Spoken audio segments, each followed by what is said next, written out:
In August 2024, a team of climatologists drilling through the Greenland ice sheet made a discovery that nobody was supposed to find. They were looking for ancient air bubbles, the kind that tell us about past climates. What they found instead was evidence of something far more disturbing.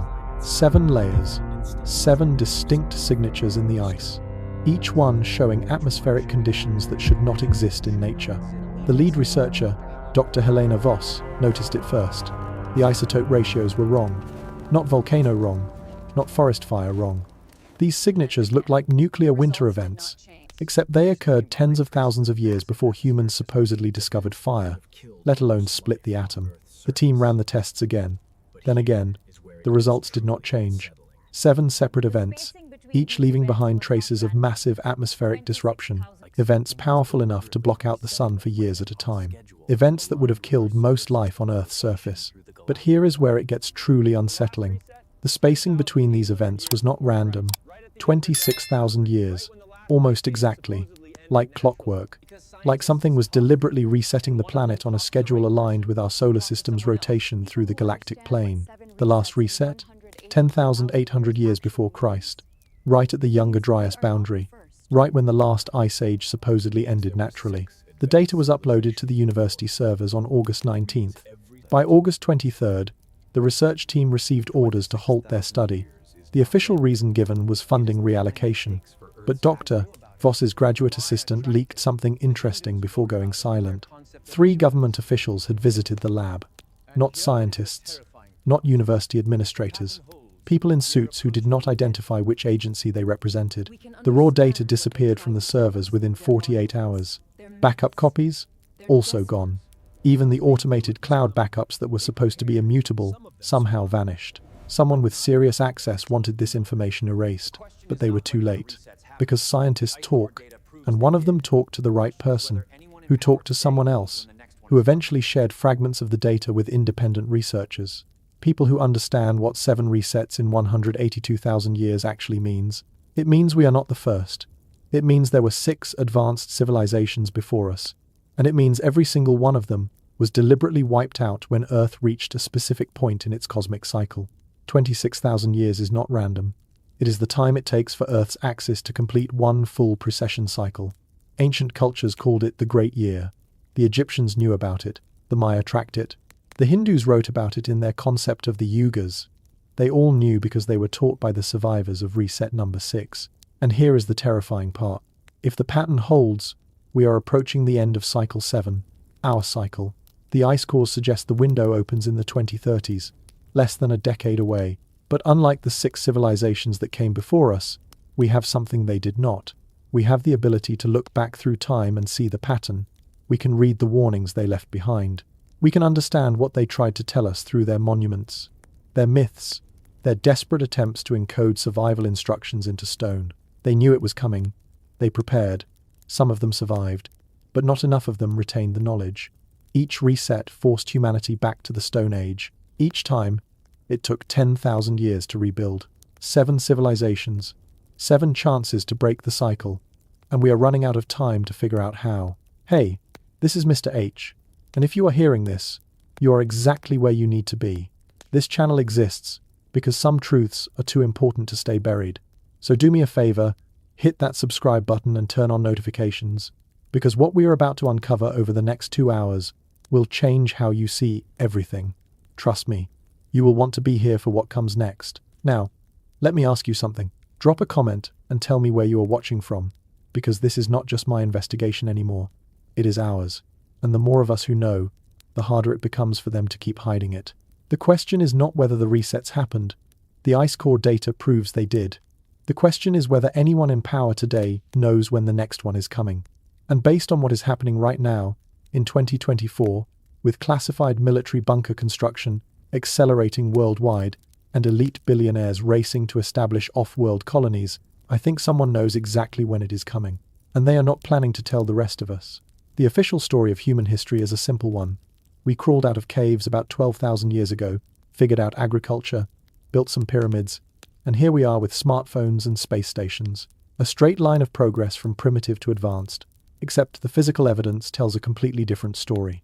Let me show you what I mean. In 1993, A mining operation in Russia's Ural Mountains hit something they were not expecting. Embedded in rock layers dated to 300,000 years old, they found metallic spiral-shaped objects, tungsten coils, molybdenum springs, some as small as 1/1000th of an inch. These were not natural formations, they were manufactured components, the kind you would find in precision electronics.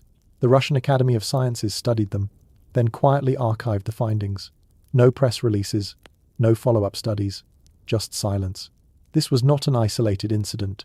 In 1968, French geologists drilling in Gabon, West Africa, discovered something impossible, a natural nuclear reactor, except it was not entirely natural. The isotope ratios indicated controlled fission reactions, the kind that require careful moderation, the kind that require engineering. This reactor operated 2 billion years ago. The official explanation? A freak accident of nature. Uranium deposits just happened to reach critical mass with water as a natural moderator. But here is what they do not tell you. The site shows evidence of deliberate construction, geometric placement of uranium ore, channels that directed water flow in specific patterns. And here is the detail that keeps me up at night. The reactor shut down safely. No meltdown, no catastrophic failure. It was decommissioned properly, 2 billion years ago. Who decommissioned it? The question is not allowed in academic circles. Now, you might be thinking these are just anomalies, strange outliers that do not fit the timeline. But when you start connecting them, a pattern emerges. And that pattern suggests something radical. Earth has a reset mechanism, and it has activated at least 7 times in the last 200,000 years. The geological evidence is undeniable once you know where to look. In 2021, oceanographers mapping the seafloor off the coast of Portugal discovered something extraordinary. Mile after mile of geometric structures buried under sediment, stone blocks arranged in precise right angles, harbor systems, building foundations, an entire submerged civilization that existed when sea levels were 400 feet lower than today. Carbon dating of organic material trapped in the structures, 11,600 years old, right at the Younger Dryas boundary, right when the last reset happened. But here is what makes it definitive proof. The structures were not gradually flooded. They were hit by a wall of water, moving at incredible speed. The evidence is in the debris field. Massive stones torn from foundations and scattered in a directional pattern. This was not slow sea level rise over centuries. This was catastrophic flooding that happened in hours or days. The same pattern appears worldwide. Off the coast of India, the ancient city of Dwarka lies submerged. Off Japan, the Yonaguni monument sits under 100 feet of water. Near Cuba, sonar has detected what appears to be an entire city at depths that would require the structures to be over 10,000 years old. All of them show signs of sudden, violent inundation. Something caused global sea levels to rise rapidly, not gradually, rapidly enough to catch advanced coastal civilizations completely off guard. The standard explanation is ice age melt. But ice does not melt that fast naturally. You need a trigger, a massive energy input. And we found evidence of exactly that trigger in 2018. A research team analyzing microscopic diamonds in sediment cores discovered something stunning. These nanodiamonds only form under specific conditions: extreme heat, extreme pressure, the kind generated by extraterrestrial impacts. And they found a layer of these nanodiamonds spread across 4 continents, all dated to the same narrow time window, 12,800 years ago. This was not one impact. The distribution pattern suggests a fragmented comet. Multiple strikes across the northern hemisphere, each fragment carrying the explosive force of multiple nuclear weapons. The thermal radiation alone would have ignited forests across entire continents. The atmospheric dust would have blocked sunlight for years. We call this the Younger Dryas impact hypothesis. And despite fierce resistance from establishment archaeology, the evidence keeps mounting. In 2023, platinum deposits were discovered in ice cores from both Greenland and Antarctica. Platinum is rare on Earth's surface, but common in asteroids. This spike in platinum concentration coincides exactly with the Younger Dryas boundary. It is essentially cosmic shrapnel frozen in time, but here is where it gets truly disturbing. When you map out all 7 reset events from the Greenland ice cores, they all show similar signatures: atmospheric disruption, temperature collapse, platinum spikes, every 26,000 years, like a cosmic alarm clock going off. This suggests the impacts are not random. We are passing through a debris field. Our solar system's orbit takes us through the same dangerous region of space at predictable intervals. And every time we pass through, Earth gets pummeled. Ancient cultures knew this. They tracked it. They warned about it. The Hopi people of North America have oral traditions describing 4 previous worlds that were destroyed. Each world ended in catastrophe: fire, ice, flood, and now we live in the 5th world. Except we are not the 5th, we are the 7th. The Hopi memory does not go back far enough to capture all the resets. The Hindu concept of yugas describes cycles of civilization lasting thousands of years. Each cycle ends in destruction. The Kali Yuga, the Age of Darkness, precedes the reset. According to their calculations, we are deep in the Kali Yuga now. The Maya long count calendar famously ended in 2012. Except it did not end, it reset. It marked the completion of a 5,125-year cycle. But that is just one cycle. Their mythology speaks of multiple cycles, multiple creations and destructions of humanity. These are not primitive superstitions. These are memories, cultural trauma encoded into myth, because the survivors did not have the scientific vocabulary to explain what they witnessed. But they knew it would happen again, so they did everything they could to warn us. The question is, why do these resets wipe out all evidence of advanced civilization? Why do we not find cities and factories from civilization number 6? The answer lies in understanding the nature of the catastrophe. It is not just the initial impact or volcanic eruption, it is what comes after. When multiple comet fragments strike the northern hemisphere, they do more than create craters. They destabilize entire ice sheets. The Laurentide ice sheet, which covered most of Canada and the northern United States, contained enough ice to raise global sea levels by 200 feet. When comet fragments struck it, the thermal shock caused catastrophic melting, not over centuries, over weeks. Imagine 200 feet of sea level rise in 1 month. Every coastal city on Earth would be obliterated. Every harbor, every trade center, every population hub gone. And this is not speculation. We have geological evidence of massive meltwater pulses at the Younger Dryas boundary. Events called meltwater pulse 1A and 1B. Rapid injections of fresh water into the oceans that disrupted global circulation patterns. But the flooding is just the first wave of destruction. Next comes the cold. All that fresh water, pouring into the North Atlantic, shut down the thermohaline circulation. The ocean conveyor belt that regulates global temperature stopped. The northern hemisphere plunged into deep freeze in a matter of years. Temperature drops of 27 degrees Fahrenheit in less than a decade. Glaciers advanced. Crops failed. The survivors of the floods now faced starvation and freezing. This is what we call the Younger Dryas stadial, a sudden return to Ice Age conditions that lasted over 1,000 years. Any civilization that survived the initial flooding would have been ground down by the prolonged climate catastrophe that followed. And this explains why we do not find remnants of advanced technology from previous cycles. 1,000 years of advancing glaciers destroys everything. It grinds cities to dust. It buries the rubble under miles of ice. And when the ice finally retreats, it carries the evidence out to sea or grinds it into unrecognizable fragments. The only things that survive are stone. Massive stone structures built by people who knew that only stone would outlast the reset. That is why the most ancient structures are also the most precisely built. They were not primitive people learning. They were advanced people preparing, building monuments designed to survive what they knew was coming. But some evidence does survive, and it is terrifying in what it reveals. In 2019, archaeologists excavating a cave in South Africa found something extraordinary. Stone tools dated to 300,000 years old, not crude hand axes, sophisticated blades with evidence of heat treatment, a process that requires understanding of materials science, the ability to control fire temperature within narrow ranges. This is advanced metallurgy knowledge. 300,000 years ago, the lead researcher published one paper, then stopped responding to interview requests. The site was closed to further excavation, officially due to funding issues.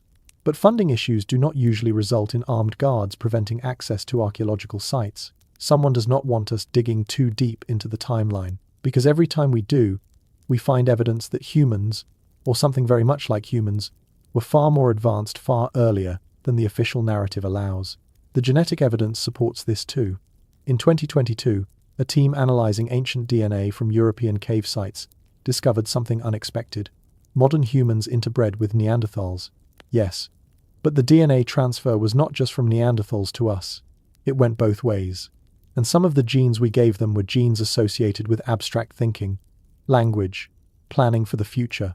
How does a supposedly primitive Homo sapiens population have advanced cognitive genes to pass on.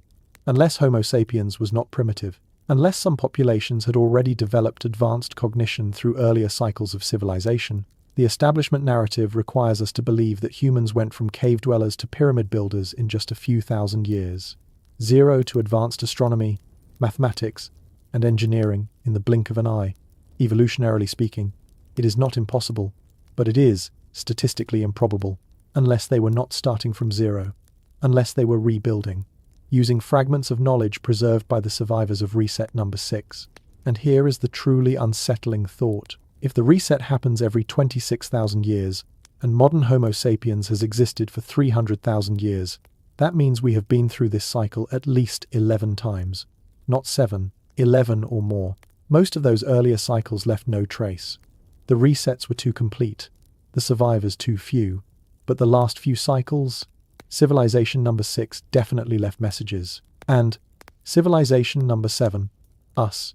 We are finally advanced enough to read them. The question is whether we are advanced enough to survive what is coming next. I want to know something. Wherever you are right now, listening to this, what time is it where you are? Are you watching this at 2 in the morning, unable to sleep because something about this feels true? Or is it midday and you are supposed to be working but you cannot look away? Drop a comment. Tell me your city, your country, what time it is. Because I guarantee you, people all over this planet are hearing this message at the same moment. Different time zones, different languages, but the same realization hitting all of us. We are not alone in seeing the pattern. And maybe, just maybe, that collective awareness is exactly what breaks the cycle this time. There is a site in Turkey that should not exist, not because it is impossible to build, but because it is impossible for the people who supposedly built it. Göbekli Tepe, 11,600 years old, older than Stonehenge by 6,000 years, older than the pyramids by 7,000 years. It sits on a hilltop in southeastern Turkey, and every rule we have about the development of civilization says it cannot be there. The standard story goes like this. First, humans learned to farm, then they settled down, then they developed complex societies, then, and only then, they built monuments. Göbekli Tepe flips this entire sequence on its head. It was built by hunter-gatherers, people with no permanent settlements, no pottery, no domesticated animals, no written language, and yet they carved massive limestone pillars, some weighing 20 tons, decorated them with intricate reliefs of animals and abstract symbols, then arranged them in precise circular formations.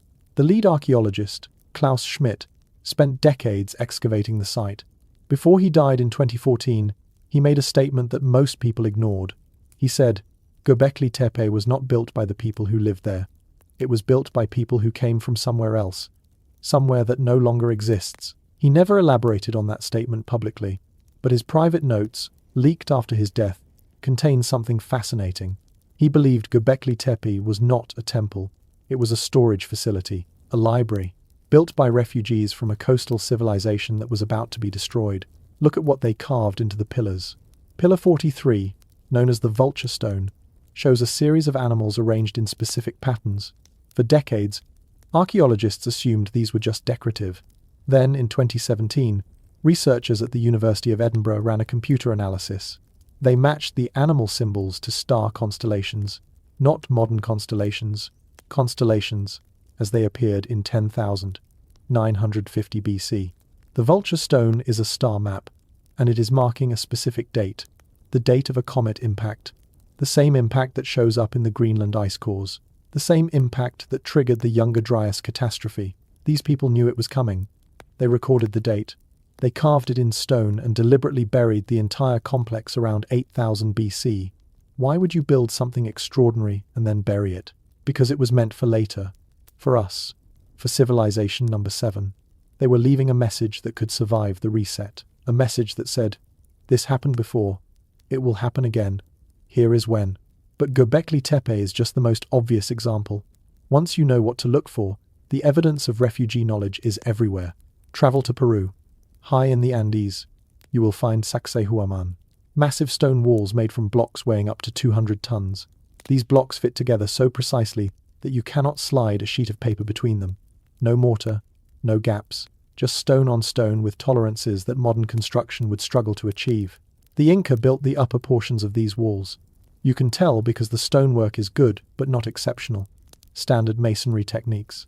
But the lower portions, the megalithic base layers, are something else entirely.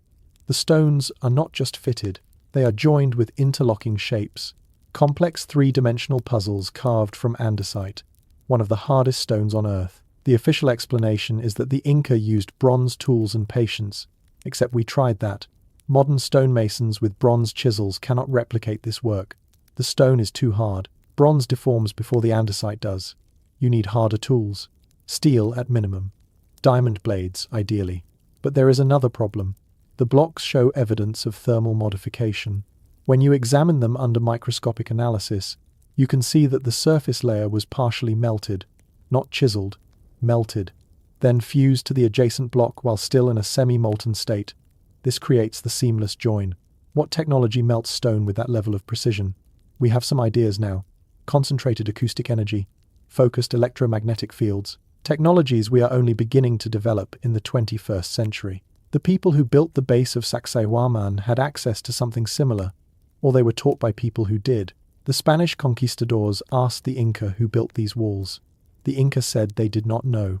The walls were already ancient when their civilization began.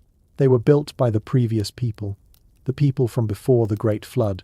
Same story at Pumapunku in Bolivia. Stone blocks cut with such precision that the surfaces are flat to within a few hundredths of a millimeter. Perfectly straight edges over 3 meters long. Drill holes that are perfectly cylindrical, with parallel walls and flat bottoms. This is machined stone, not hand-carved. Machined. Engineers who study these sites come away disturbed, because if you gave them the same stones and told them to replicate the work, they would need computer-guided tools, CNC machines, laser levels, diamond-tipped drill bits, and even then, it would take months of careful work. Whoever built Pumapunku did it faster and better. Then they left, and the civilization that inherited the site had no idea how it was constructed. This pattern repeats across the ancient world. The oldest layers show the highest technology. Later additions show progressive loss of knowledge. In Egypt, the Great Pyramid is the technological peak. The pyramids that came after are inferior, smaller, cruder. The standard explanation is that they were practice pyramids. Except that makes no sense. You do not start with perfection and then practice. You practice first, then achieve perfection. Unless the Great Pyramid was not built by the same people who built the others. Unless it was already there, already ancient, and later dynasties tried to copy it but had lost the knowledge of how it was really done. There is evidence for this. The Great Pyramid has no hieroglyphics inside it. None. Every other pyramid and tomb in Egypt is covered in inscriptions. The Great Pyramid is silent. No pharaoh taking credit. No declarations of divine authority. Nothing. The only mark found inside is a crude graffiti in a relieving chamber above the king's chamber. A mark that was supposedly left by the workers. But that mark has been the subject of intense debate. Some researchers believe it was added later. A forgery to give the pyramid a historical anchor. Because without it, there is nothing connecting the Great Pyramid to any known pharaoh. The precision of the Great Pyramid is insane. The base is level to within 1 inch over a footprint of 13 acres. The 4 sides face the cardinal directions with an error of less than 1/15 of a degree. The ratio of the height to the base perimeter equals the ratio of a circle's radius to its circumference. It encodes pi to 5 decimal places, in stone, in a structure that supposedly predates advanced mathematics by thousands of years. And then there are the internal chambers, shafts that point to specific stars, not stars as they appeared when Egyptologists say the pyramid was built, stars as they appeared in 10,500 BC, the same date that comes up again and again when you analyze ancient sites astronomically. What is special about 10,500 BC? It is the midpoint of the Younger Dryas, the heart of the climate catastrophe that reset civilization number 6. These structures were built during or immediately after the catastrophe, by people who survived, people who had knowledge and were desperate to preserve it in the most permanent way possible. But how did they move these massive stones? This question haunts conventional archaeology, because the math does not work. Even with thousands of workers and copper tools, you cannot move a 70-ton granite block up a ramp steep enough to reach the height of the pyramid. The friction alone would require forces beyond what human muscle can generate. We assume ramps because we cannot imagine alternatives. But what if there were alternatives? What if the builders had access to techniques we have lost? In the 1920s, A man named Edward Leedskalnin built Coral Castle in Florida. He cut and moved massive coral blocks, some weighing 30 tons, and he did it alone, at night, with no heavy machinery. When asked how he did it, he said he understood the secrets of the pyramid builders. He had rediscovered the laws of weight and leverage. Leedskalnin died before revealing his methods. The site remains. The stones remain. 30-ton blocks balanced on pivots so perfectly that a child can push them. We still do not know how he did it. If one man in the 20th century could rediscover lost knowledge, what could an entire civilization with that knowledge accomplish? There are myths that speak to this. Ancient texts from India describe the Vimana, flying machines used by the gods. These texts include technical specifications, dimensions, materials, propulsion methods involving mercury vortex engines. We dismissed these as fantasy for centuries. Then, in the 1990s, aerospace engineers started analyzing the descriptions. Some of them match theoretical concepts for mercury plasma propulsion, concepts we are only now beginning to research. What if these were not myths? What if they were instruction manuals, degraded over thousands of years of oral transmission, copied and recopied until the technical precision was lost, but the core concepts remained? The Mahabharata, one of India's great epics, describes weapons that sound disturbingly like nuclear devices. The Agnaya weapon that creates a column of fire and smoke. Soldiers who survive the blast lose their hair and nails. Their skin blisters. This is radiation poisoning. Described in a text allegedly written thousands of years ago, we have physical evidence that matches these descriptions. In the ruins of Mohenjo-Daro, an ancient city in Pakistan, archaeologists found skeletons scattered in the streets. They were not buried. They were not preparing for disaster. They were going about their daily lives when something killed them instantly. When those skeletons were analyzed, they showed radiation levels 40 to 50 times higher than normal. The city shows evidence of extreme heat. Stones partially melted, pottery fused together, the kind of temperatures you see in nuclear testing sites. And here is the disturbing detail. The heat came from above, not from a fire spreading through the city. From above, like an airburst. The official explanation is that it was a natural conflagration, a massive fire. Except massive fires do not leave radiation signatures. They do not create the specific heat distribution pattern found at Mohenjo-Daro. Something else happened there. Something that matches the descriptions in the ancient texts of civilization, ending weapons. If civilization number 6 had advanced technology, if they reached a level where they could manipulate matter and energy, then they could also destroy themselves. Maybe the resets were not just natural cosmic cycles. Maybe some of them were self-inflicted. Wars that went too far. Weapons that spiraled out of control. And maybe that is the real warning encoded in these monuments. Not just a catastrophe is coming, but we did this to ourselves, and you are heading down the same path. Look at the underground cities of Turkey. Not just Göbekli Tepe, dozens of massive underground complexes, Derinkuyu, Kaymaklı, Özkonak, cities carved into bedrock, some extending 18 levels deep, capacity for 20,000 people or more in a single complex, complete with ventilation systems, food storage, livestock areas, and defensible entrance points. These were not wine cellars, these were survival shelters, built to sustain populations for extended periods. The sophistication of the engineering is remarkable. Air shafts that provide circulation to the deepest levels without creating choke points, water wells that tap into underground aquifers, rolling stone doors weighing tons that can seal passages, lockable only from the inside. The conventional dating puts their construction at around the 8th century BC, but that is just when they were last used. The deepest levels show tool marks that do not match the Iron Age technology of that period. The stone cutting is too precise. The tunneling too advanced. The lower you go, the better the craftsmanship, which again suggests that the deepest, oldest parts were built by people with superior technology. Why build cities underground? To escape something on the surface. Something deadly enough that living in darkness for months or years was preferable. The ancient texts call it the fire from the sky, the time when the sun was blotted out, when the air became poison, when survival meant going deep into the earth and waiting for the surface to become habitable again. These cities could sustain populations through a nuclear winter, through volcanic winter, through whatever catastrophe turned day into endless night, and the people who built them knew they would need to. They had seen it happen before. There is one more site I need to show you, the Osirion in Egypt. It sits behind the Temple of Seti I in Abydos. The temple is beautiful, classic New Kingdom architecture, around 3,200 years old, but beneath and behind it lies the Osirion, and it is completely different.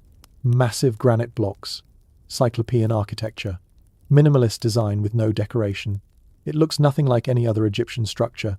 It looks like Sacsayhuaman, like Puma Punku, like it belongs to a completely different civilization. For decades, Egyptologists assumed it was part of the temple complex, built by Seti. But then, geologists examined the weathering patterns. The Osirion has been submerged. Water erosion goes up the walls to a height of several feet. This erosion is ancient. It happened when the Nile was much higher, when the climate was much wetter. That period ended around 9000 BC. The Osirion is not 3,000 years old. It is at least 11,000 years old, probably older. It was already ancient and buried when Seti built his temple. He excavated it. He did not build it, and he had no idea who did. Inside the Osirion, there are fragments of something strange. Stone boxes, perfectly rectangular, hollowed out from single pieces of granite. The internal corners are sharp, 90-degree angles. Try carving a sharp internal corner in granite with a copper chisel. You cannot do it. The chisel will not hold the edge. You need rotary tools. You need hard abrasives. You need technology that supposedly did not exist. These boxes were not sarcophagi. They show no sign of ever holding bodies. They were storage. For what? We do not know. Whatever they held was removed long ago. But the precision required to create them tells us something crucial. The people who built the Osirion had advanced manufacturing capabilities, and they used them to create storage for something important enough to justify that effort. When you map all these sites globally, a pattern emerges. They cluster around areas that were coastline during the Ice Age, when sea levels were lower, which means the greatest concentration of structures from civilization number 6 is now underwater, buried under 400 feet of ocean.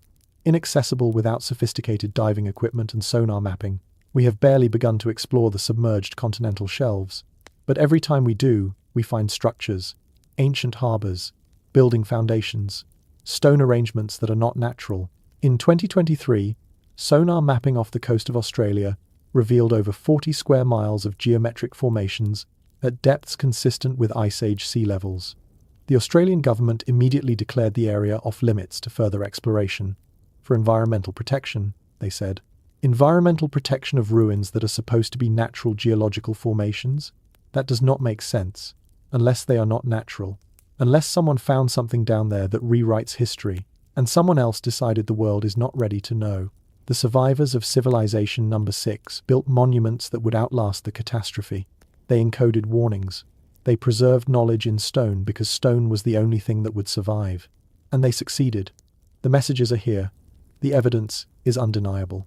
The question is not whether civilization number 6 existed. The question is, what happened to the people? Where did they go after the reset?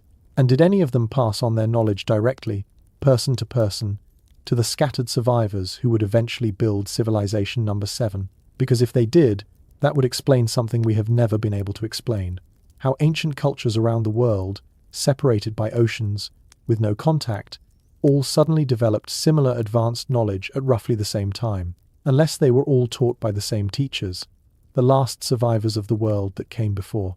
In 1936, a German archaeologist named Wilhelm Koenig was cataloguing artifacts in the basement of the Baghdad Museum when he found something that did not belong. A clay jar, about 6 inches tall. Inside was a copper cylinder. Inside that cylinder was an iron rod. The rod showed corrosion patterns consistent with acid exposure. Someone had filled this jar with an acidic solution, probably vinegar or lemon juice. Koenig recognized what he was looking at immediately. A battery, a galvanic cell, 2,000 years old. He published his findings. The academic world dismissed him. Batteries require understanding of electrochemistry, they said. Ancient people did not have that knowledge. It must be something else. A scroll container, a ritual object, anything but what it obviously was. Except in 2003, students at Smith College built exact replicas of the Baghdad battery using materials available in ancient Mesopotamia. They filled them with vinegar. The batteries produced 4 volts, enough to electroplate jewelry, enough to power small devices. The ancient design worked perfectly. So why did people 2,000 years ago need batteries? The standard answer is, they did not. But that assumes technology develops linearly. That assumes ancient people could not have known things we only rediscovered recently. That assumption keeps being proven wrong. The Antikythera mechanism was found in a shipwreck off the coast of Greece in 1901. For decades it sat in a museum, corroded and mysterious. Then, in the 1970s, X-ray analysis revealed what was inside. Gears. Dozens of precisely cut bronze gears in an analog computing device that calculated the positions of the sun, moon, and planets. It predicted eclipses. It tracked the Olympic Games cycle. It was built around 100 BC. We did not build anything that sophisticated again until the 14th century. That is a 1400-year gap, a millennium and a half where humanity apparently forgot how to build complex mechanical computers. Why? Because knowledge was lost, because the Library of Alexandria burned, because the Roman Empire fell and took its technical expertise with it, because plagues and wars and dark ages interrupted the transmission of information. But here is the question nobody asks. Where did the Greeks learn to build the Antikythera mechanism in the first place? It did not emerge from nowhere. It represents centuries of accumulated knowledge. Gear cutting, metallurgy, astronomical observation, mathematical calculation. That knowledge had to come from somewhere. The Greeks had a legend about Prometheus. He stole fire from the gods and gave it to humanity. He taught humans the arts and sciences. Zeus punished him for this, chained him to a rock where an eagle ate his liver for eternity. What if Prometheus was not a myth? What if he was a memory? A story about knowledge being transferred from an older, more advanced people to a younger, less developed culture. The gods being survivors of civilization number 6. The fire being technology and science. Every ancient culture has similar stories. The Egyptian god Thoth taught writing, mathematics, and astronomy. The Sumerian god Enki taught agriculture and city building. The Mayan god Quetzalcoatl brought knowledge from across the sea. In every case, an outsider arrives and elevates humanity from barbarism to civilization. We treat these as mythology, creation stories. But what if they are historical records, distorted by thousands of years of retelling, but rooted in actual events? The arrival of refugees from a destroyed civilization, bringing knowledge to Stone Age survivors. Look at the Dogon people of Mali. French anthropologists studied them in the 1930s and 40s. The Dogon had precise knowledge about the star Sirius. They knew it was a binary system. They knew Sirius B, the companion star, was incredibly dense. They knew its orbital period was 50 years. They even knew it was made of material heavier than anything on Earth. All of this is accurate. Sirius B is a white dwarf, incredibly dense, orbital period of 50.09 years. But here is the problem. Sirius B cannot be seen with the naked eye. It was not discovered by Western astronomy until 1862. It was not photographed until 1970. Yet the Dogon have known about it for centuries. Their oral traditions describe it in detail. When anthropologists asked how they knew, the Dogon said they were taught by the Nomo, amphibious beings who came from the Sirius system in the distant past. They taught the Dogon astronomy, agriculture, and social organization. Then they left. The academic response was to dismiss this as cultural contamination. The Dogon must have learned about Sirius B from Europeans, except the anthropologists documented this knowledge in the 1930s. The Dogon oral traditions were recorded by missionaries as early as the 1880s, decades before Sirius B was photographed, before its properties were confirmed. So how did they know? Either the Nomo story is real, which opens up an entirely different conversation, or the Dogon inherited this knowledge from an earlier human civilization that had telescopes and astrophysics, a civilization that understood stellar evolution well enough to identify white dwarfs. The evidence for inherited astronomical knowledge is everywhere once you look. The Mayan long count calendar is accurate to within 1 day per 6,000 years. That level of precision requires centuries of continuous observation and mathematical refinement. But the Maya only existed as a civilization for about 2,000 years. Where did they get a calendar that required 3 times longer to develop? They inherited it. From the Olmec, they would say. But the Olmec only add another 1,000 years. Still, not enough time. Someone before the Olmec had this knowledge. Someone who had been observing the sky for far longer than the official timeline allows. The same issue appears in Egypt. The Egyptian civil calendar was in use by 3000 BC. It is a solar calendar, 365 days, no leap years. It loses 1 day every 4 years. But the Egyptians knew this. They tracked both the civil calendar and the actual solar year. They knew the difference between 365 days and 365.25 days. That knowledge comes from careful observation over a very long time. You need to track the solar year for at least a century to notice the quarter-day discrepancy, more likely several centuries. Yet this calendar appears fully formed in the earliest Egyptian records. No development period, no practice versions, just immediately present at the beginning of Egyptian civilization, as if they received it from someone else, someone who had already done the centuries of observation. The Egyptian priests told Herodotus that their records went back 11,340 years before his visit in 430 BC. Herodotus wrote this down, but nobody believed him. 11,000 years of Egyptian records? Impossible. Egypt only became civilized around 3000 BC.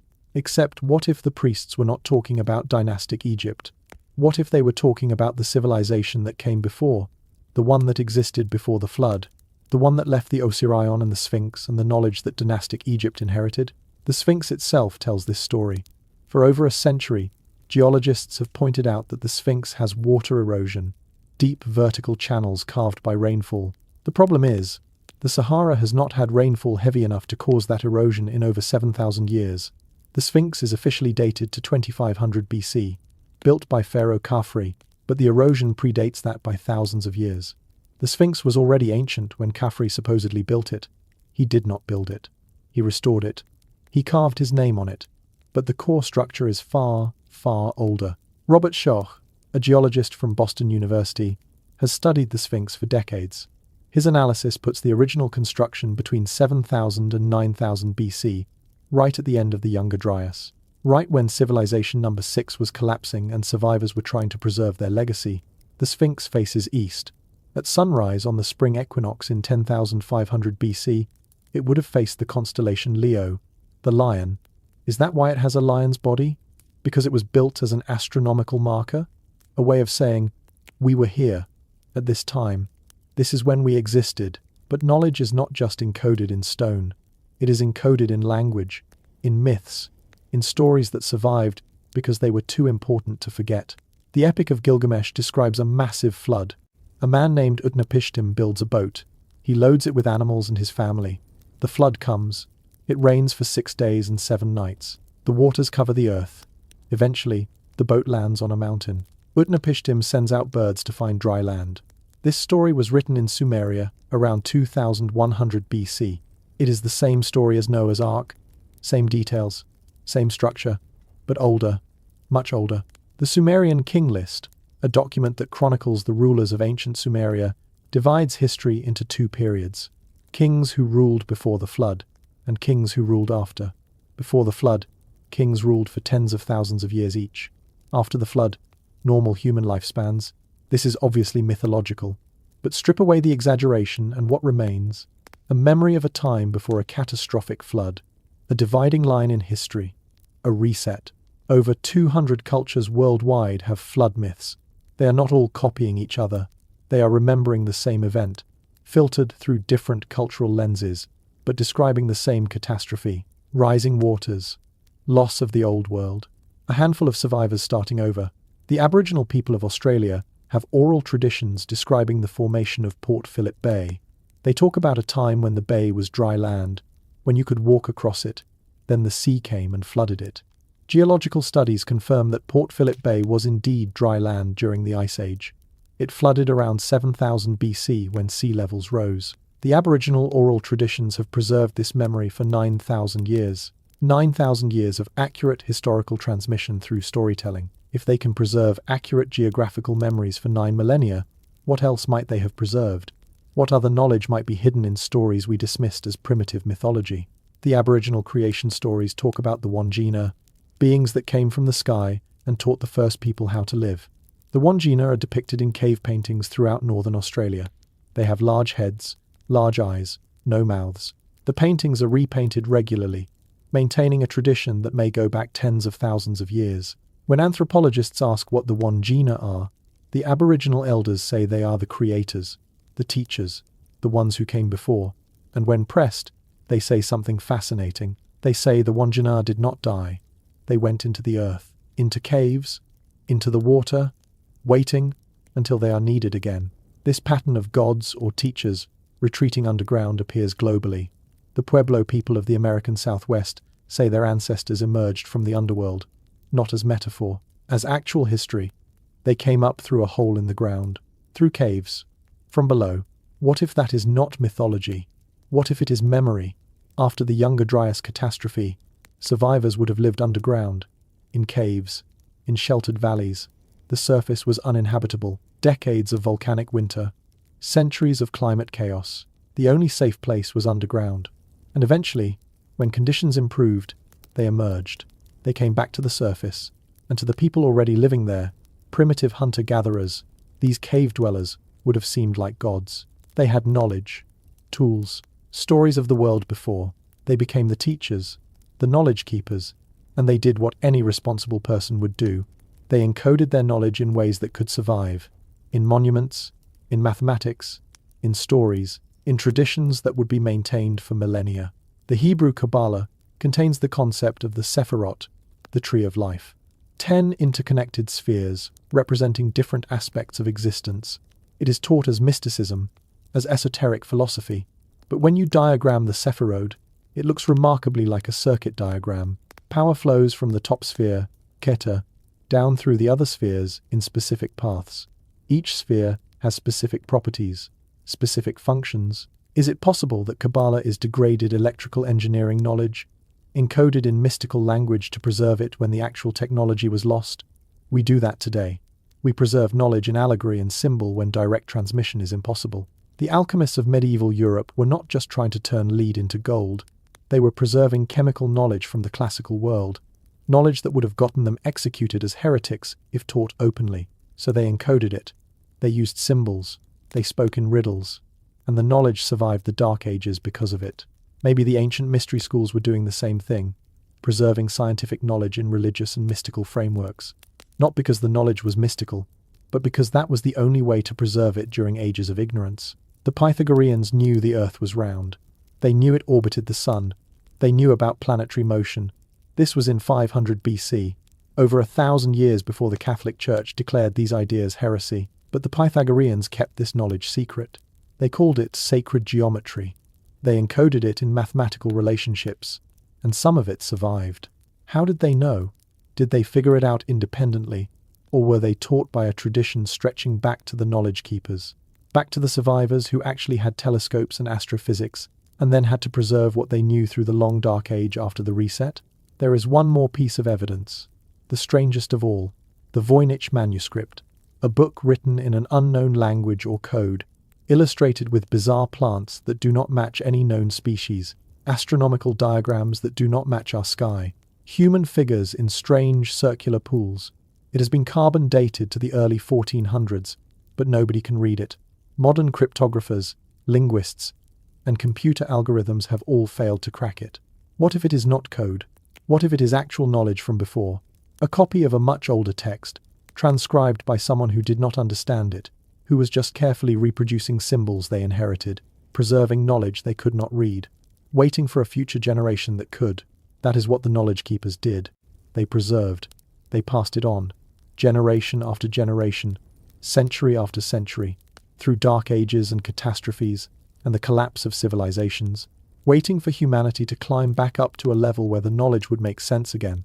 And maybe, just maybe, we are finally there, finally advanced enough to recognize what we are looking at, finally ready to understand what they were trying to tell us.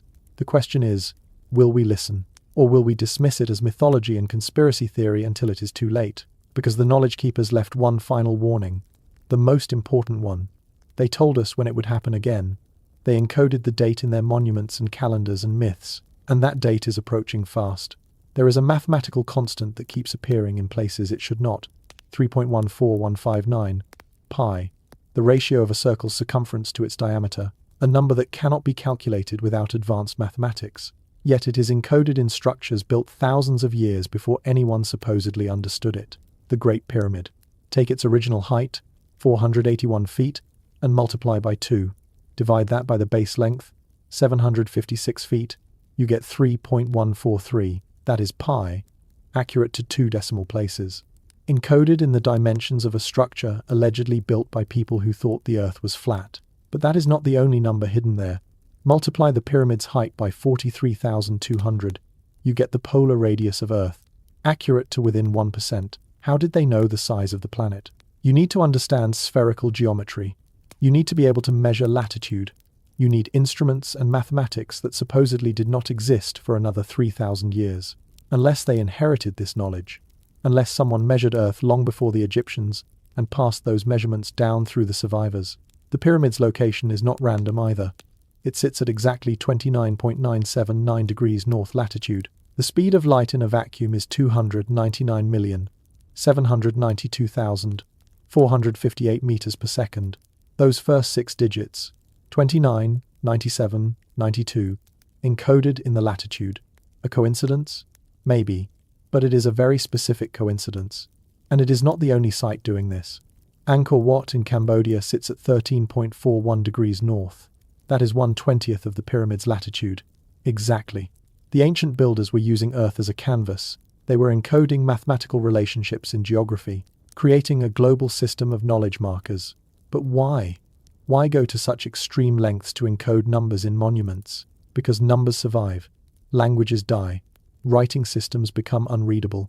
Cuneiform, hieroglyphics, linear A, all lost for thousands of years. But mathematics is universal. Any advanced civilization will understand pi, will understand the geometry of Earth, will recognize these ratios. The monuments are speaking in the one language guaranteed to outlast any cultural collapse. They are saying, we knew, we understood, and here is proof. In 2022, a researcher named Matt Simpson made a discovery that academia tried very hard to ignore. He was analyzing the acoustic properties of ancient sites, Göbekli Tepe, Newgrange in Ireland, the Hypogeum in Malta. These sites have something in common. When you create sound inside them, they resonate at very specific frequencies, between 95 and 120 Hz.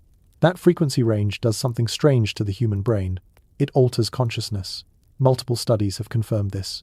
Sound at 110 Hz affects the left temporal lobe, the area responsible for language and mood.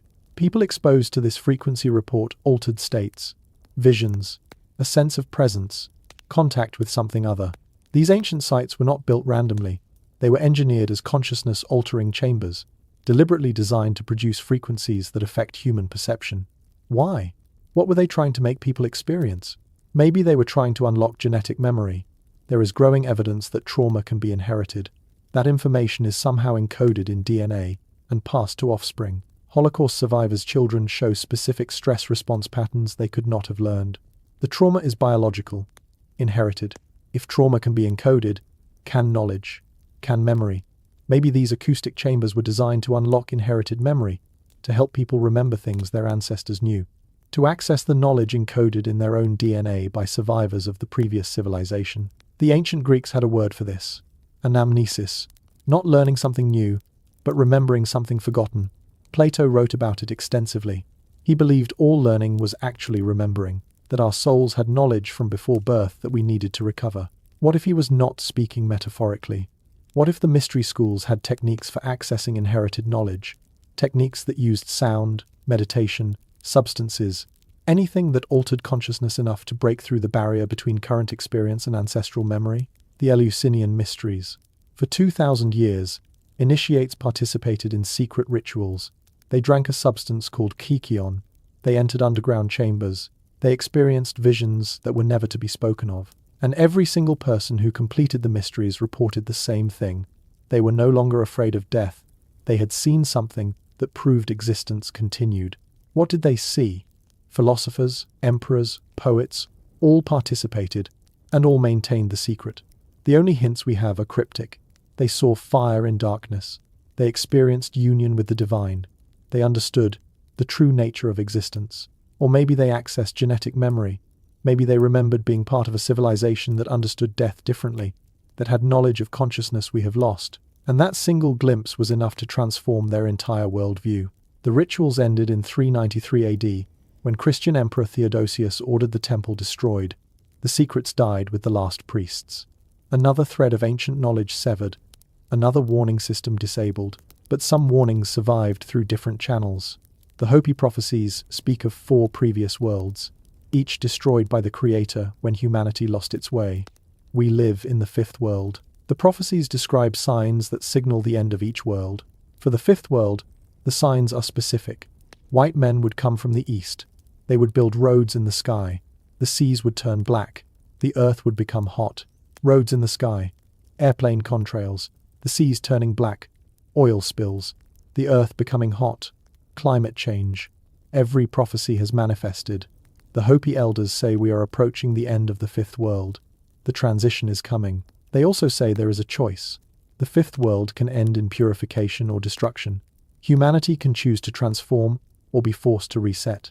But the timing is fixed, determined by cosmic cycles beyond human control. The Maya encoded similar warnings. The long count calendar tracks a cycle of 5,125 years, but that is just one cycle within larger cycles. 13 of these cycles form a backtoon. 20 backtoons form a pictoon. The calendar tracks cycles within cycles, wheels within wheels, and December 21st, 2012 was not the end. It was the beginning of a new backtoon, a reset point, a warning that we entered the final phase. The Maya were obsessed with cycles. They tracked Venus with incredible precision. Its synodic period is 584 days. They knew this to within 2 hours. Why Venus? Because Venus has always been associated with catastrophe, with the end of worlds. Every ancient culture that tracked Venus connected it to disaster. The Aztecs believed Quetzalcoatl would return from Venus. His return would signal the end of the current age. The Romans called Venus both the morning star and evening star, Lucifer and Vesper, Lightbringer and evening, Alpha and Omega, beginning and end. What is special about Venus? Its orbit brings it into close alignment with Earth every 8 years. Almost exactly. 5 Venus synodic periods equal 8 Earth years to within hours. This creates a pentagonal pattern when you plot the conjunctions. A perfect 5-pointed star traced in space over 8 years. The ancient astronomers saw this.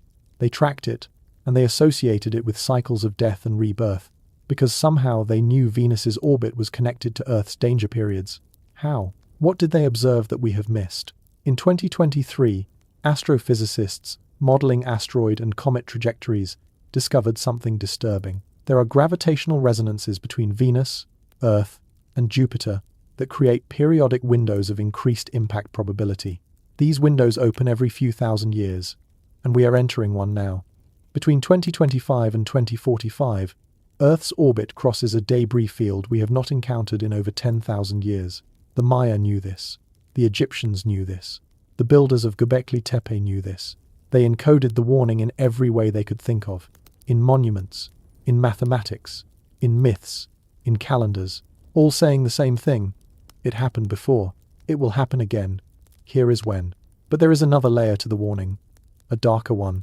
In 1945, during excavations at Qumran, near the Dead Sea, archaeologists found jars containing ancient scrolls, the Dead Sea Scrolls. Most were biblical texts, but some were not. Some contained prophecies and astronomical calculations, and one scroll, designated 4Q186, contained something that made scholars uncomfortable. It is written in a mixture of Hebrew and a coded script. When decoded, it describes a system for identifying people based on their physical characteristics and birth times. Not astrology, something else. Genetic profiling based on inherited traits. A system for identifying who carried specific bloodlines. Why would ancient people need to identify bloodlines, unless certain bloodlines carried something important? Knowledge, abilities, genetic modifications that enhanced survival. The scroll suggests there were people walking around in ancient times who were fundamentally different, and there was a system for finding them. The Book of Enoch, excluded from most versions of the Bible, talks about the Watchers, angels who came down and interbred with human women. Their offspring were the Nephilim, giants who had knowledge beyond normal humans. This was considered such a transgression that it led to the flood, the cleansing, the reset, strip away the religious language. What remains? A story about genetic hybridization, about knowledge and abilities being passed through specific bloodlines, about a catastrophe designed to eliminate those bloodlines, about survival through selection. If civilization number 6 had genetic engineering, they could have designed survivors, people with specific traits that would help them endure the catastrophe and preserve knowledge. High-altitude adaptation, disease resistance, enhanced cognition, longer memory retention. These traits would be passed down through breeding, maintained in isolated populations, protected by mystery schools and priesthoods who understood their importance. And occasionally, someone would be born who expressed these traits strongly. Someone who seemed to have knowledge they could not have learned. Someone who remembered things no one taught them. These people would be sought out, trained, brought into the knowledge-keeping traditions, because they were the living repositories of genetic memory, the biological hard drives carrying data from before the reset. This explains something historians have never been able to rationalize: the sudden appearance of genius in unexpected places. Archimedes, Leonardo da Vinci, Nikola Tesla, people who seemed to download information from nowhere, who intuited scientific principles before they could be experimentally verified, who drew designs for technologies that would not be possible for centuries. What if they were not geniuses in the modern sense? What if they were genetic memory expressing itself, fragments of ancient knowledge surfacing through inherited DNA? Tesla claimed his inventions came to him in visions, fully formed. He just had to build what he saw. Where were those visions coming from? The warning from civilization number 6 is not just about the catastrophe itself. It is about what comes after, about how to preserve knowledge through the Dark Age, about who can carry that knowledge genetically when all other systems fail. And there is one final piece to this warning, the most disturbing of all. The ancient texts talk about a choice. The Emerald Tablet of Hermes Trismegistus says, "As above, so below, as within, so without." This is not mysticism. It is instruction. It is saying that external events reflect internal states, that what happens to civilization reflects the consciousness of its people. The Hopi prophecy offers two paths. One path leads to a new world of balance.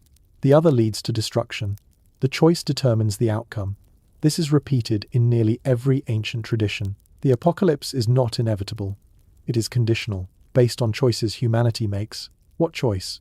The texts are maddeningly vague, but they all suggest the same thing: unity versus separation, knowledge sharing versus hoarding, cooperation versus domination. The consciousness of the civilization determines whether it survives or resets. Civilization number 6 failed this test. The evidence suggests they had advanced technology. They had knowledge, but they also had inequality. Elite classes who hoarded knowledge. Underground cities built for the few while the masses perished. They chose wrong, and the reset was total. We are facing the same test, the same cosmic cycle, the same dangers, but we also have the same choice. And this time, we have one advantage they did not. We have their warning. We know what happened to them. We can see the pattern. The question is whether we will learn from it or repeat it. The monuments are not just showing off ancient engineering. They are begging us to understand. They are saying, "We were you. We reached this level. We faced this choice. We failed. Please, do not make the same mistake." Every encoded number, every acoustic chamber, every astronomical alignment, every mystery school tradition, all of it is a desperate message in a bottle, thrown forward through time, hoping that civilization number 7 would be different, would be wiser, would break the cycle. The warning is clear. The timeline is fixed. The catastrophe is coming, but the outcome is not predetermined. We get to choose whether civilization number 8 finds ruins and mysteries like we found from civilization number 6, or whether they find a thriving, continuous culture that finally learned how to survive its own success. The clock is ticking. The cosmic window is opening. And for the first time in human history, we actually understand what is happening. We can read the warning. We can see the pattern. We have the knowledge.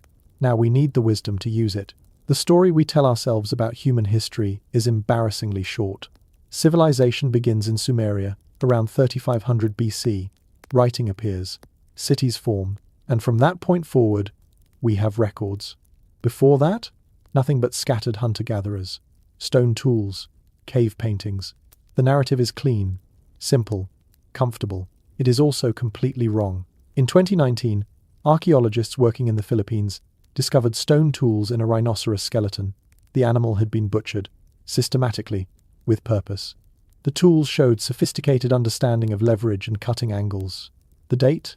709,000 years ago, 750,000 years before modern humans supposedly existed. Who made those tools? Homo erectus, they said. But Homo erectus was not supposed to have that level of cognitive ability, not supposed to engage in complex butchery, not supposed to have reached the Philippines, which required water crossings. Every assumption about early human capabilities was wrong. This keeps happening. Every decade, we find something older, something more sophisticated, something that should not exist according to the timeline. And every time, we adjust the timeline backward, reluctantly, always maintaining the fiction that before a certain point, humans were incapable of civilization. But what if the timeline does not go backward linearly? What if it cycles? What if we have been through this before, multiple times, and we are just finding fragments that survived the resets? Let me show you what happens when you map the catastrophe evidence against human development. 740,000 years ago, the Toba supervolcano erupts. Not the famous eruption 74,000 years ago, an earlier one, 10 times larger. The sulfur signature shows up in ice cores from both poles.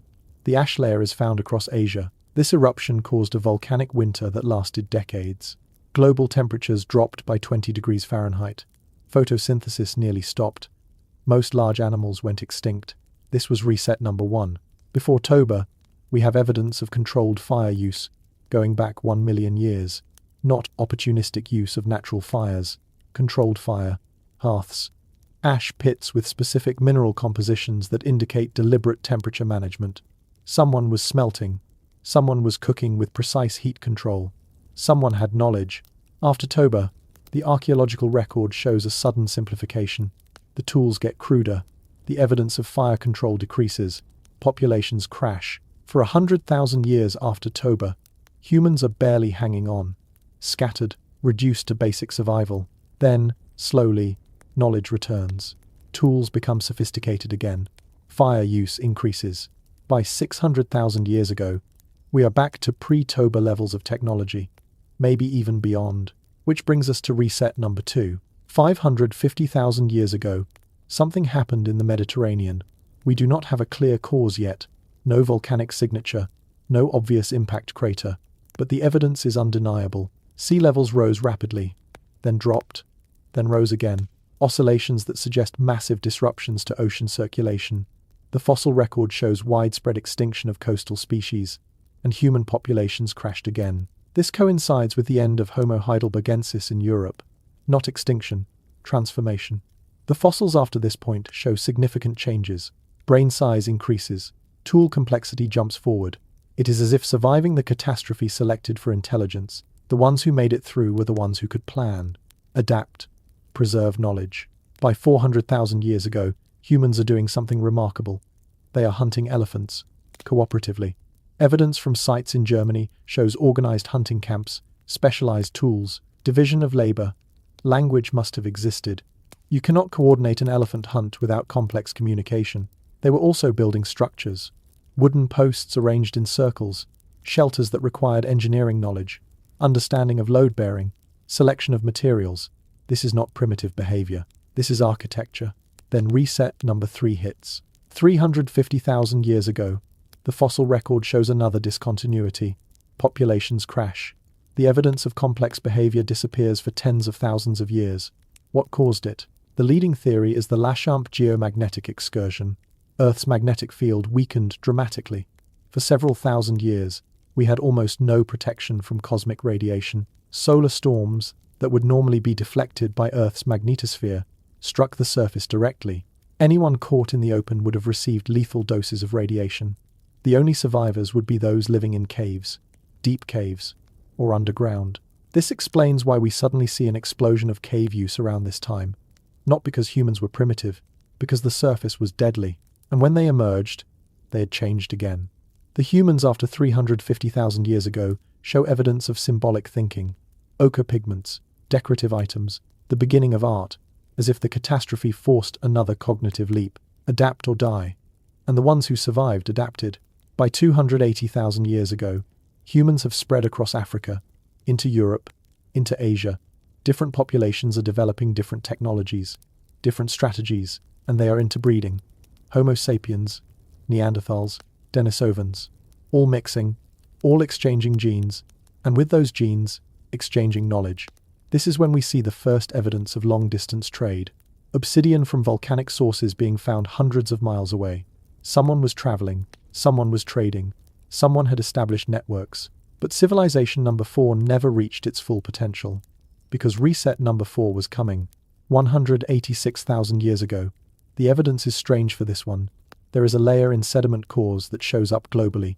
High concentrations of iridium, shocked quartz, spherules, all the signatures of impact. but no crater has been identified, at least not on land. In 2021, researchers proposed something disturbing. What if the impact was in the ocean? A comet striking deep water would not leave an obvious crater. The ocean floor is constantly recycling through plate tectonics. A crater from 186,000 years ago would be long gone, but the atmospheric effects would be devastating. Mega tsunamis, steam explosions launching millions of tons of water into the stratosphere, global cloud cover for years, temperatures plummeting, and because it hit the ocean, coastal populations, the most advanced human settlements, would be wiped out instantly. After this event, the genetic evidence shows something called the Toba bottleneck's precursor, a population reduction so severe that all living humans outside Africa can trace their ancestry to a group of fewer than 10,000 people. Most died. The survivors were inland populations who happened to be far enough from the coasts. And once again, knowledge was lost. Tools simplify. Evidence of symbolic behavior decreases. For 50,000 years, humans rebuild.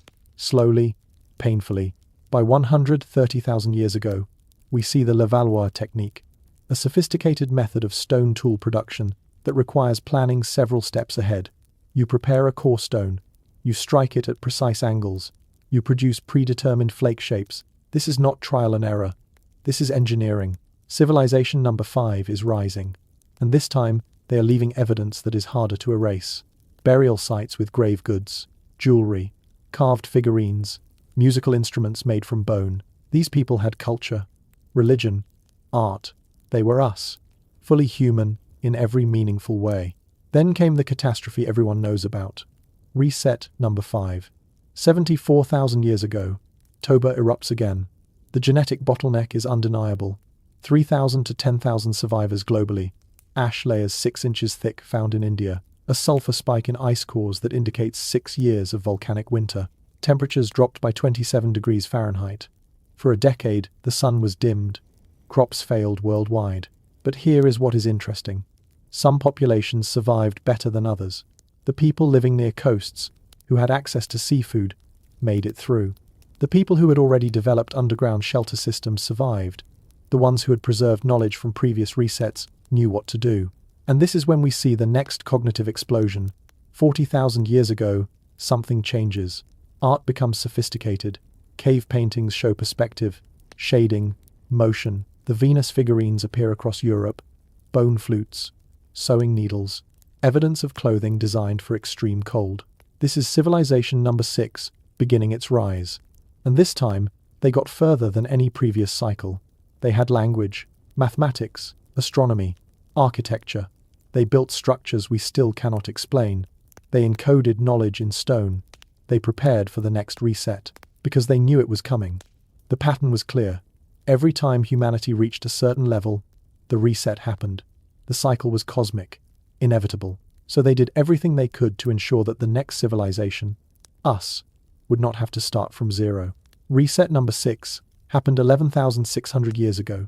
The Younger Dryas impact. We covered this earlier. The evidence is overwhelming. And unlike previous resets, this one happened recent enough that the monuments survived. Göbekli Tepe, the Osirion, the Sphinx, the megalithic sites worldwide, all built in the immediate aftermath, by survivors who had knowledge. But here is the terrifying part. When you map these resets against Earth's position in its galactic orbit, a pattern emerges. The resets are not random. They cluster. They happen when Earth passes through specific regions of space. Regions we cycle through every 26,000 years. We are not being targeted. We are passing through a shooting gallery. And our orbit brings us back to the same dangerous zone repeatedly, predictably. The ancient astronomers knew this. The precession of the equinoxes, the Great Year, the Platonic Year. Every culture that achieved astronomical sophistication tracked it, because once you understand the cycle, you can predict when the danger window opens. And right now, we are entering that window again. The math is undeniable. Earth's axial precession is bringing us back into alignment with the debris field. The window opens in the 2030s. We have less than a decade before we are in the danger zone. But this time is different. This is the first cycle where the rising civilization knows about the previous ones. We have found their monuments. We have decoded their warnings. We understand the pattern. For the first time in potentially millions of years of cyclical catastrophe, humanity is approaching the danger window, with full knowledge of what is coming. The question is what we do with that knowledge. Do we prepare? Do we build deep shelters and preserve information? Do we establish off-world colonies? Do we develop technology to deflect incoming objects? Or do we ignore the warning, dismiss it as conspiracy theory, maintain the comfortable fiction that history is linear and we are the first? Civilization number 6 chose to prepare, but they did it wrong. They built shelters for the elite. They preserved knowledge within closed priesthoods. They let the masses perish. And the result was near total reset.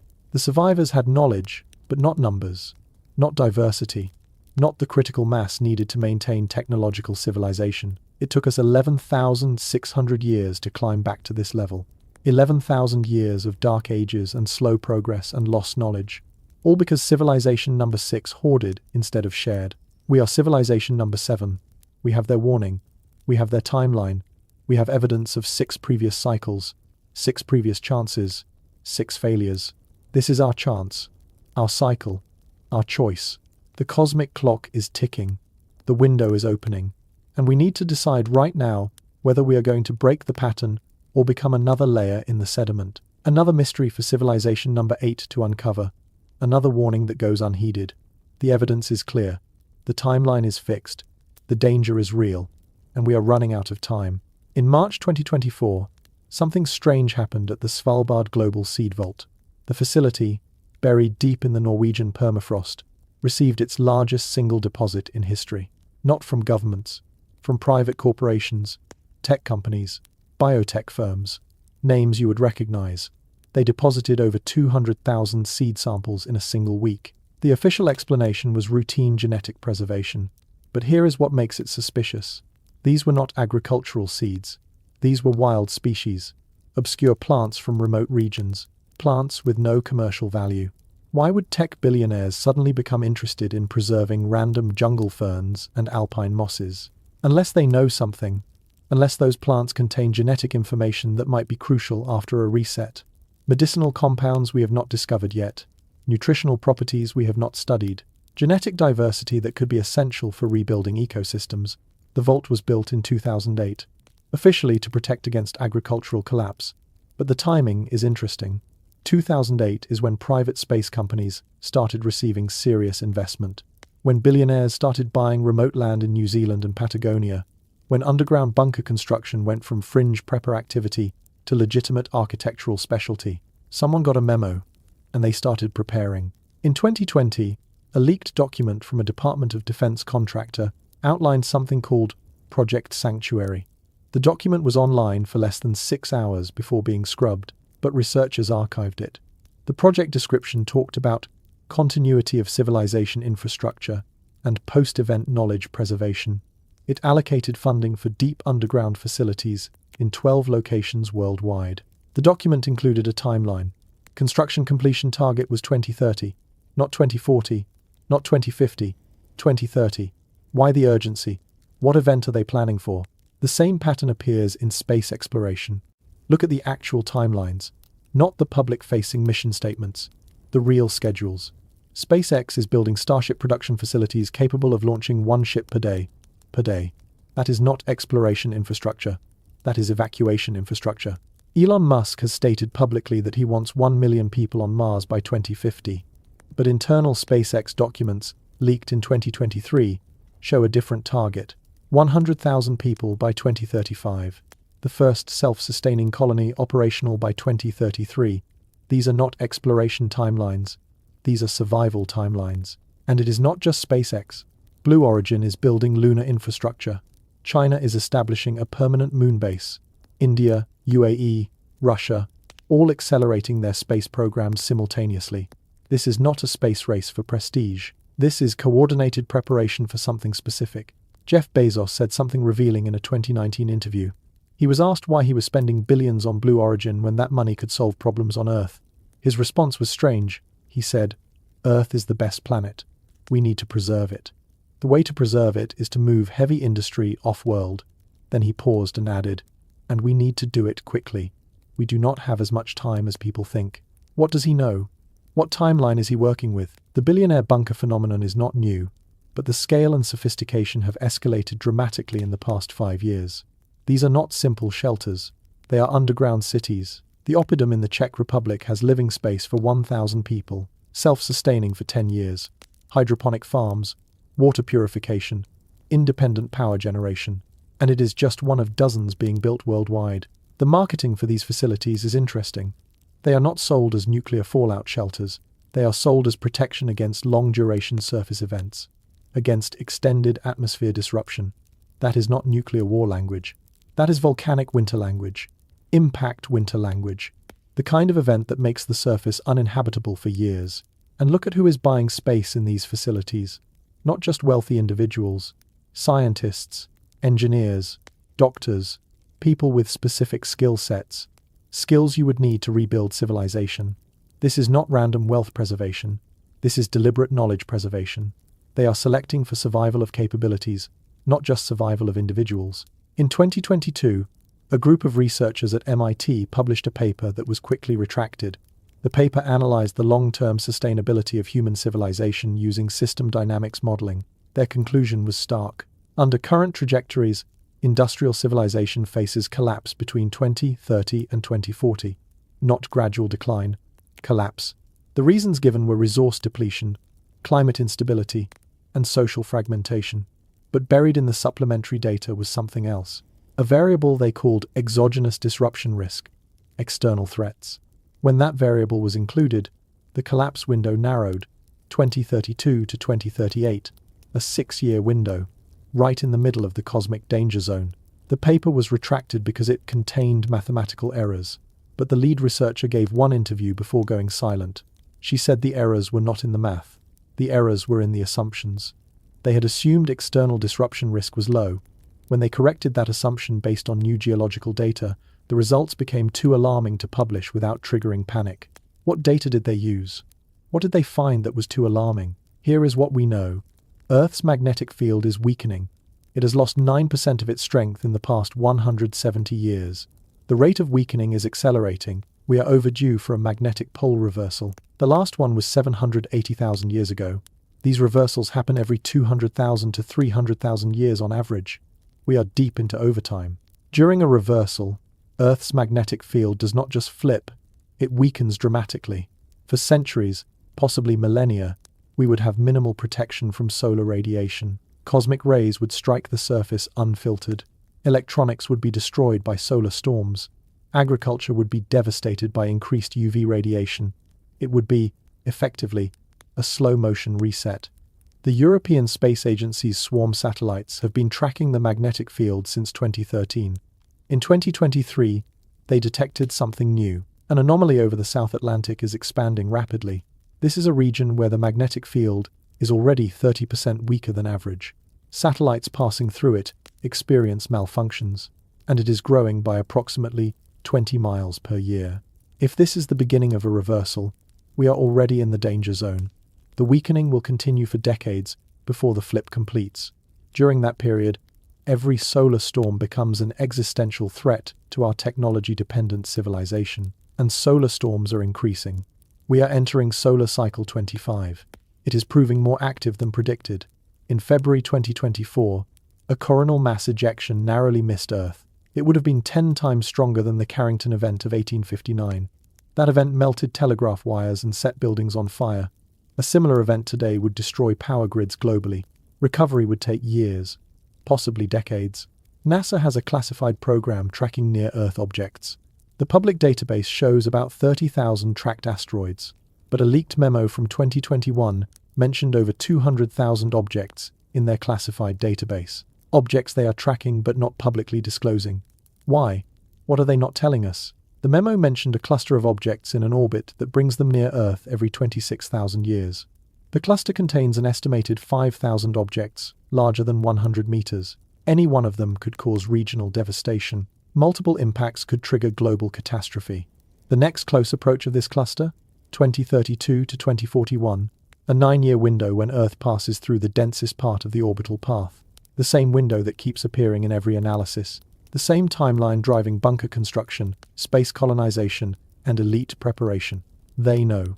The people with access to classified data know. And they are preparing. But they are not warning the public.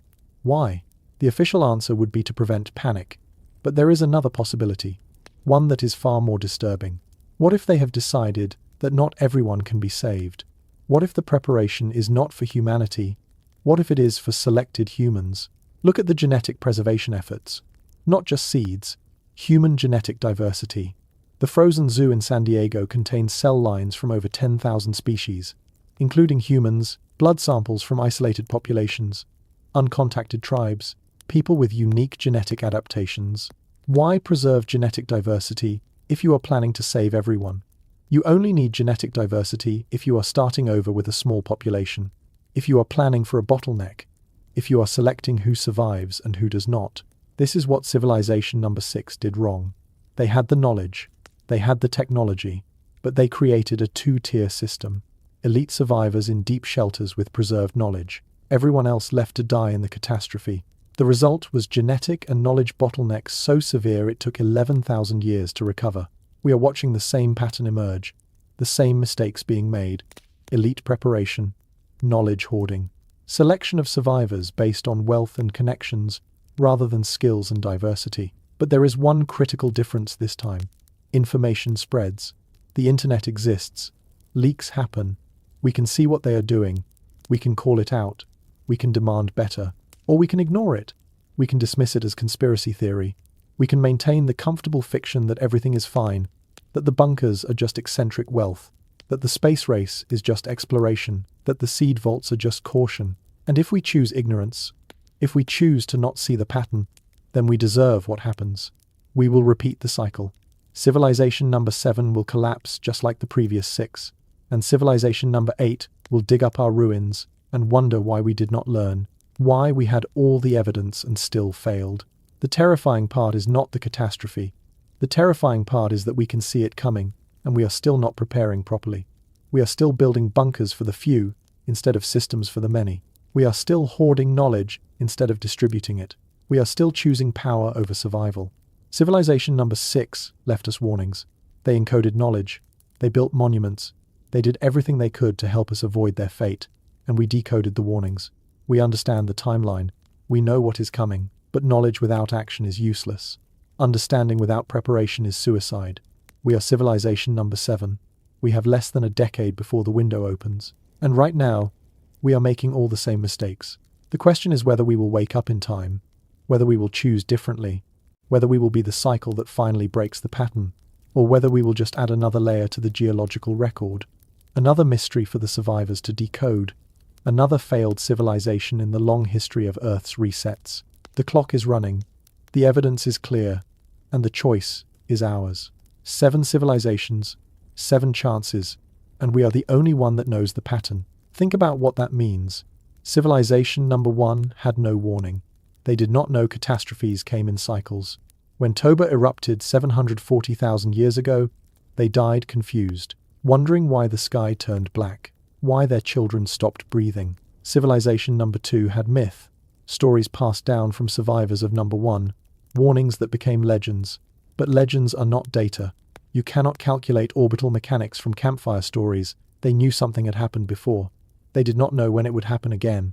Each cycle learned a little more, preserved a little more. By civilization number 6, they had it figured out. They knew the timeline. They built monuments encoding the date. They prepared shelters. They tried to save their knowledge. But they failed in the most important way. They saved themselves and let everyone else die. And that guaranteed the reset was total. We inherited their warnings. We decoded their monuments. We cracked their mathematical puzzles. And for the first time in potentially millions of years, a rising civilization knows exactly what happened to those who came before. We know the cycle is real. We know it is driven by cosmic mechanics. We know the window opens in less than a decade.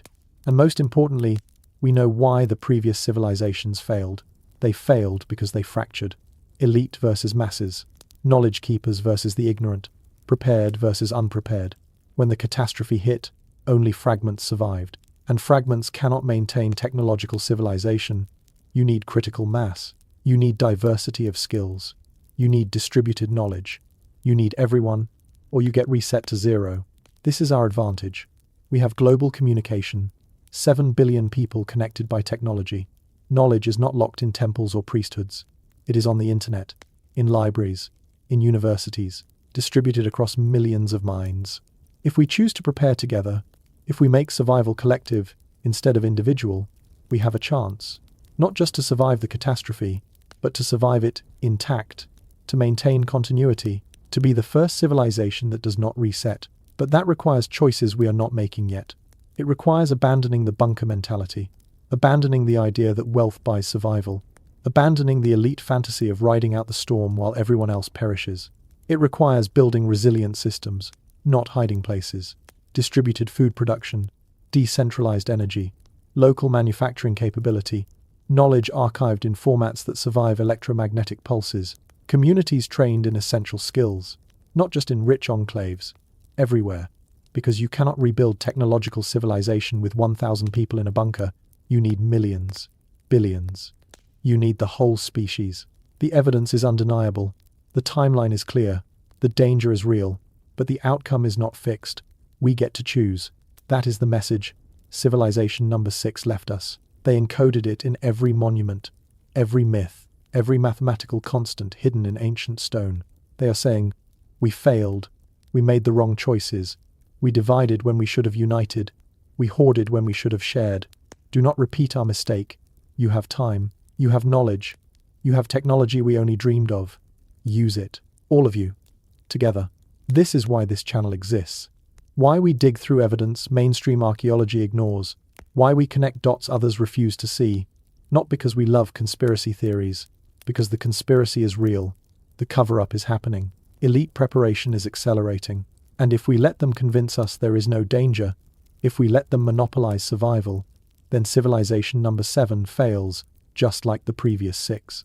But if we spread this knowledge, if we make it impossible to ignore, if we force preparation to become collective instead of private, then we have a chance. So here is what I need you to do. Share this video. Not because it will make you look smart, because it might save lives. Subscribe to this channel, because more is coming. Evidence of what they are building, where they are building it, what they know that we are not being told, and most importantly, what we can do about it. Drop a comment telling me where you are watching from, because this is not just my investigation, it is ours. A global network of people who refuse to be the generation that had all the evidence and still failed.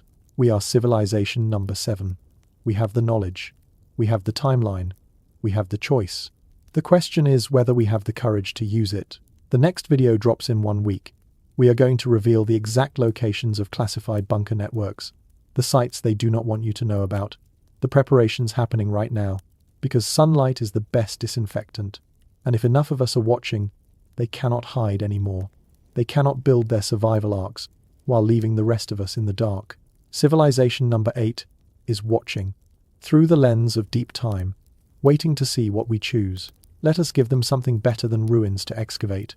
Let us give them proof that the cycle can be broken, that humanity can learn, that we finally got it right. This is Mr. H, and the clock is ticking.